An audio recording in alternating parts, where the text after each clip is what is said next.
11 students, बच्चों आज का टॉपिक जो है वो अपना है लेसन नंबर 2 से। कौन सा लेसन है बच्चों? अपना लेसन नंबर 2 से। सबसे पहला टॉपिक मैंने आपको द्रव्य का द्वैत व्यवहार पढ़ा दिया था कि जो अपना द्रव्य होता है, पदार्थ होता है, उसकी द्वैत प्रकृति होती है, मतलब वो तरंग और कण दोनों प्रकार की प्रकृति रखता है। ठीक है, आज का टॉपिक जो है बच्चों वो अपना इसी लेसन का दूसरा टॉपिक है, हाइजेनबर्ग अनिश्चितता का सिद्धांत, हाइजेनबर्ग की अनिश्चितता का सिद्धांत।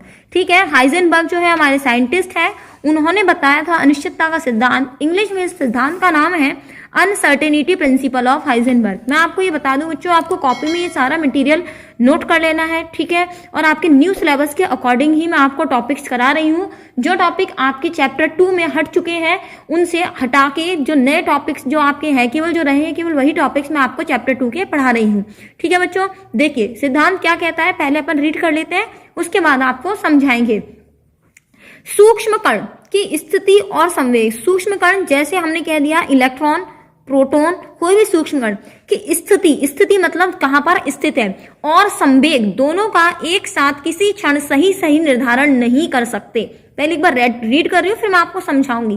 क्योंकि कण की स्थिति ज्ञात करने की त्रुटि डेल्टा एक्स व कण का संवेग ज्ञात करने की त्रुटि डेल्टा पी का गुणनफल या तो h/4 के बराबर होता है या बड़ा होता है। समझिए बच्चों, इसका मतलब क्या है, कोई भी सूक्ष्म कण है, यहां समझ लेते हैं बच्चों। ये अपने पास क्या है, अपने पास ये है हमारे पास परमाणु, ये अपना सूक्ष्म कण है इलेक्ट्रॉन। ये कहां पर तो स्थित है, ठीक है, इसकी स्थिति और संवेग दोनों हमें ज्ञात करनी है। क्या ज्ञात करना है? स्थिति और संवेग। स्थिति को नोट करते हैं एक्स से और संवेग को नोट करते हैं अपन यहां से पी से, संवेग नोट करते हैं अपन पी से। अब यहाँ पर स्थिति कैसे बताई जाती है, जैसे आपकी स्क्रीन पर मैंने यहाँ पर एक अलग सा पॉइंट बना दिया, ये एक पॉइंट बना दिया, ठीक है, पिंक कलर का पॉइंट। आपसे कही जाए कि इस स्क्रीन पर इस पॉइंट की स्थिति क्या है, तो आप कैसे बताएंगे कि ये जो पॉइंट हमने बनाया है वो एक्स अक्ष पे यहाँ से कितनी दूरी पर है। जैसे मान लीजिए मैंने यहाँ से कह दिया और यहाँ से कितनी दूरी पर है, अर्थात जैसे या फिर मैंने ये कह दिया ये एक बॉक्स है, इसके अंदर हमने क्या बना दिया, पॉइंट बना दिया, तो इसकी स्थिति क्या है। तो आप कैसे बताएंगे कि ये यहाँ से इस दीवार से कितनी दूरी पर है और ये इस दीवार से कितनी दूरी पर, अर्थात एक्स निर्देशांक और वाई निर्देशांक, जैसे अपन किसी पे बताते हैं ग्राफ पर ये बिंदु है तो ये यहाँ से कितनी दूरी पर है, तो उसकी स्थिति क्या होगी, ये होती है बेटा स्थिति। ठीक है, यहाँ से अपने को स्थिति का मतलब समझ में आ गया अपने को कि स्थिति किसको हम कहते हैं। दूसरी बात, संवेग क्या चीज होती है, संवेग का मतलब बता देते हैं बेटा। संवेग होता है P बराबर m इंटू वी। m का मतलब होता है द्रव्यमान और v का मतलब होता है वेग। ये होता है द्रव्यमान और गुणा वेग बराबर होता है बच्चों संवेग। तो स्थिति और वेग, संवेग जो होते हैं वो किसी भी सूक्ष्म कण के एक ही समय पर सही निर्धारित नहीं किए जा सकते। कहने का अर्थ हो गया कि अगर कोई सूक्ष्म कण है तो इसका अगर मैं एक ही समय पर, मतलब मैं कह दूं एक ही समय पर आप बताएं सही कि उसकी स्थिति क्या होगी, कि वो कहाँ तो स्थित है और उसका संवेग कितना है, इसको निर्धारित नहीं किया जा सकता। लेकिन ये तो हो गया हाइजेनबर्ग का अनिश्चितता का सिद्धांत। लेकिन क्या हम ऐसे ही मान लेंगे कि स्थिति और संवेग को निर्धारित करना निश्चित है? क्या स्थिति और संवेग को निर्धारित नहीं किया जा सकता? बच्चों बिल्कुल ऐसा हम बिल्कुल भी नहीं मान सकते। हमें समझना होगा कि ऐसा हाइजेनबर्ग ने आखिर कह कैसे दिया कि कोई भी कण है इसकी स्थिति बता दो और इसका संवेग बता दो क्या होगा। तो अब हम आपको समझाएंगे।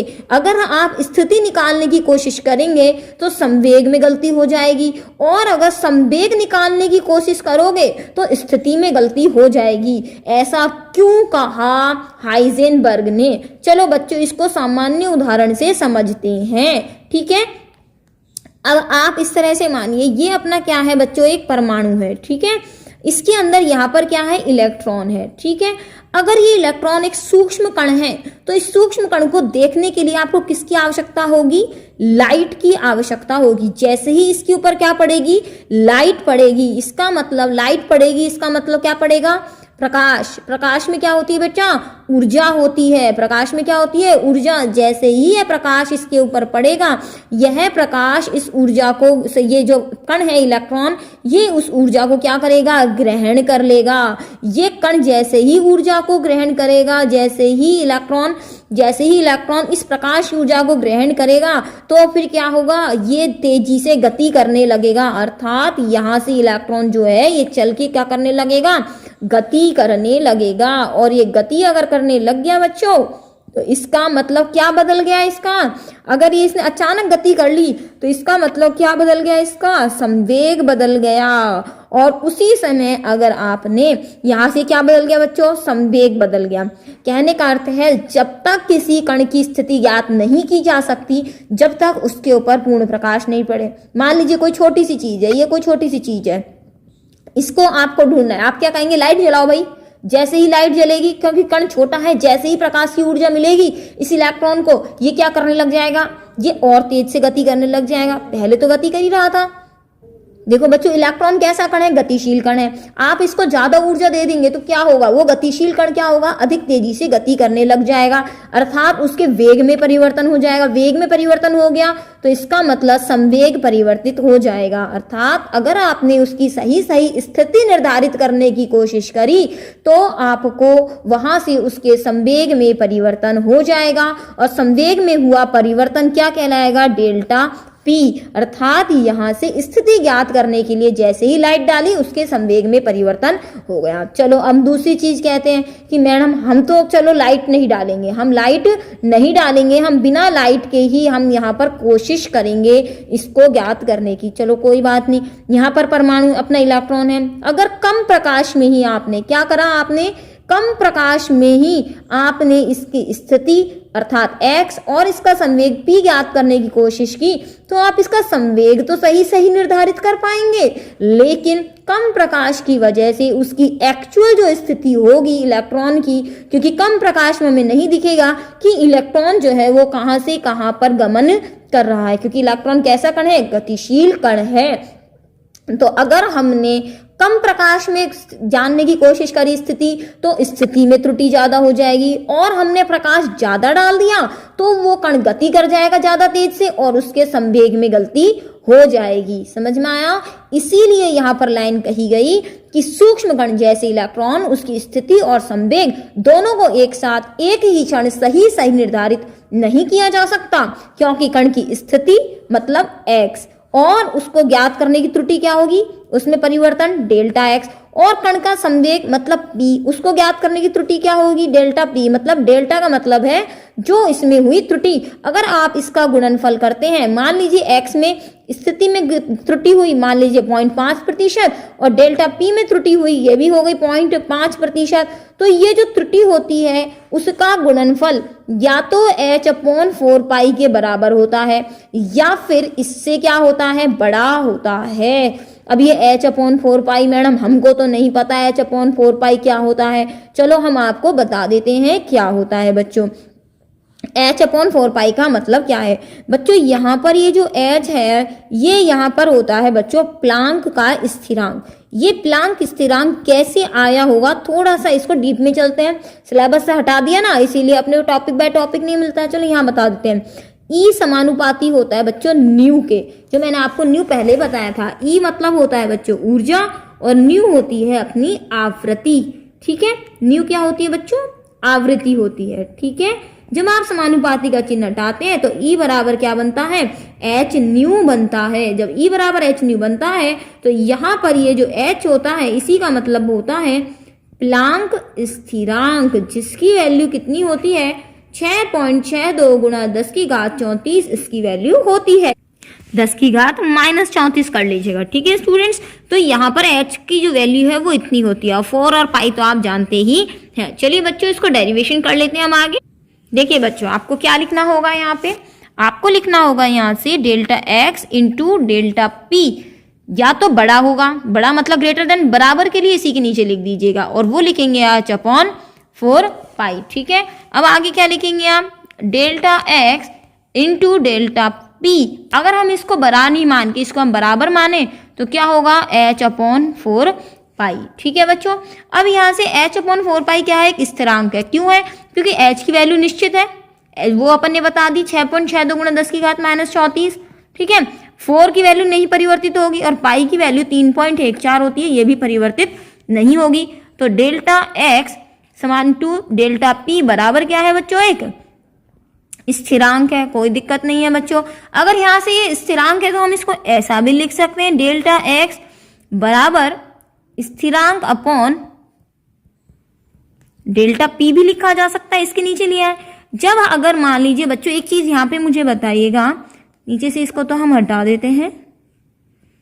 जैसे आपने ओम का नियम पढ़ा हुआ है, ठीक है, ओम के नियम में क्या लिखते हो, V समानुपाती I, समानुपाती और इसका चिन्ह हटाने पर आप क्या लगाते हो, बराबर और R, अर्थात बराबर और स्थिरांक की जगह क्या लिखा हुआ है, समानुपाती का चिन्ह लगा हुआ है। इसीलिए मैं यहाँ पर लिख सकती हूँ डेल्टा x समानुपाती, अर्थात ये बराबर और स्थिरांक का चिन्ह अगर हटा दें तो समानुपाती आ जाएगा, समानुपाती 1/डेल्टा p। समझ में आई आपको बात। तो हमने यहाँ पर बराबर और स्थिरांक हटा क्या लगा दिया, समानुपाती यहाँ से लगा दिया स्टूडेंट्स। ठीक है, तो ये अपना आ गया हाइजेनबर्ग अनिश्चितता के सिद्धांत में अपना डेरिवेशन, छोटा सा यहाँ से। ठीक है बच्चों, अब आगे आपको क्या लिख लेना है कि यह सिद्धांत केवल, साथ साथ लिखते जाए, यह सिद्धांत केवल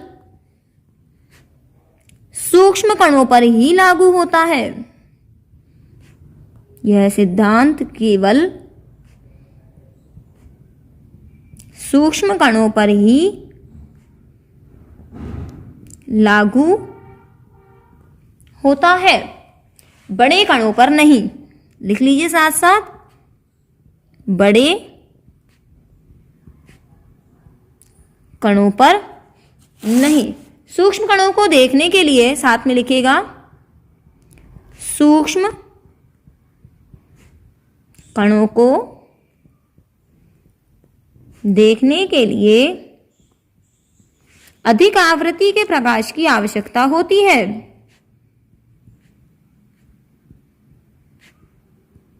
अधिक आवृत्ति के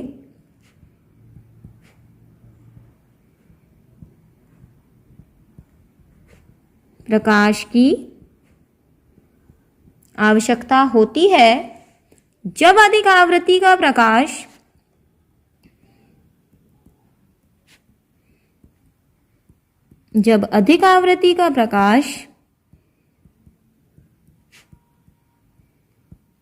सूक्ष्म कणों पर गिरता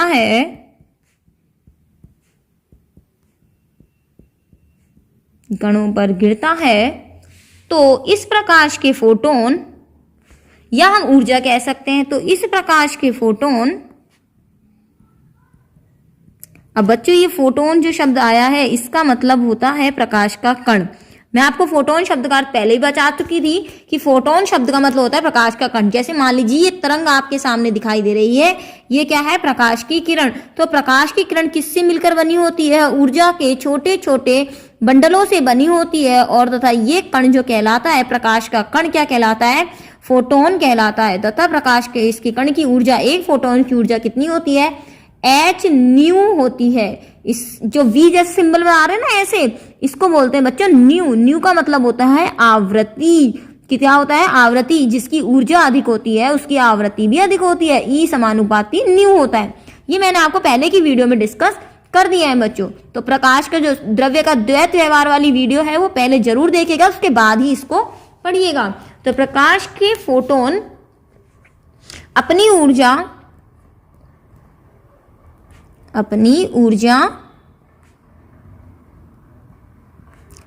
सूक्ष्म कणों को दे देते हैं। तो इस प्रकाश के फोटोन अपनी ऊर्जा सूक्ष्म कणों को देंगे, जिससे कण की गतिज ऊर्जा बदल जाएगी, जिससे कण की गतिज ऊर्जा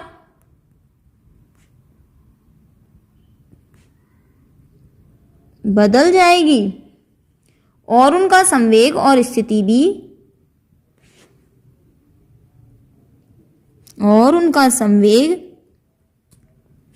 व स्थिति भी बदल जाएगी।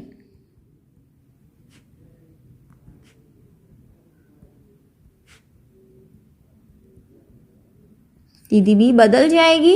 इसलिए कण के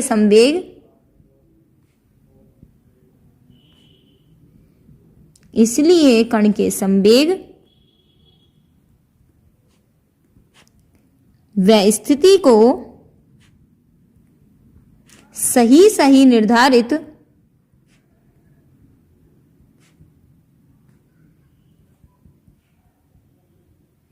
एक क्षण पर नहीं कर सकते। एक क्षण पर नहीं कर सकते। ध्यान रखिएगा बच्चों, ये जो संबंध है आपका, ये जो सिद्धांत है वो बड़े कणों पर लागू नहीं होता है। तो यहाँ पर ये हाइजेनबर्ग का अनिश्चितता सिद्धांत बच्चों फिनिश होता है। ये आप अपनी कॉपीज में नोट कर लीजिए। और जो मेरी स्कूल के बच्चे हैं, गोविंदगढ़ स्कूल के बच्चे, उनको यह होमवर्क करके अपनी कॉपी में आपको घर स्कूल आकर इसको चेक कराना होगा। ठीक है बच्चों। यहाँ पर जो आपने संबंध लिखा है बच्चों, डेल्टा एक्स और डेल्टा पी वाला, यहाँ पर साइड में लिख लीजिएगा। डेल्टा एक्स का जो मतलब है यहाँ से, इसको लिख लीजिएगा बच्चों यहाँ से। ठीक है स्टूडेंट्स, मैंने आपके लिए पूरा कर दिया है। इसकी पीडीएफ जो होगी बच्चों, आपको इसकी पीडीएफ जो है वो आपको टेलीग्राम चैनल जो मेरा है कुकू केमिस्ट्री, उसके ऊपर आपको मिल जाएगी। ठीक है स्टूडेंट्स। और जो स्टूडेंट्स जो मेरी स्कूल के हैं, जो अपने व्हाट्सएप ग्रुप के माध्यम से नहीं जुड़े हैं, वो कृपया आकर मुझे बताएं। स्कूल में आके हम उनको व्हाट्सएप ग्रुप पे जोड़ देंगे, या फोन करके मुझे बता दें, उनको हम व्हाट्सएप ग्रुप से जोड़ देंगे। ओके स्टूडेंट्स, चलिए ऑल द बेस्ट। अगला टॉपिक हम जल्दी ही पढ़ेंगे, वो होगा हमारा परमाणु का क्वांटम यांत्रिकी मॉडल। तब तक के लिए बच्चों आप हमारे साथ बने रहिए। धन्यवाद।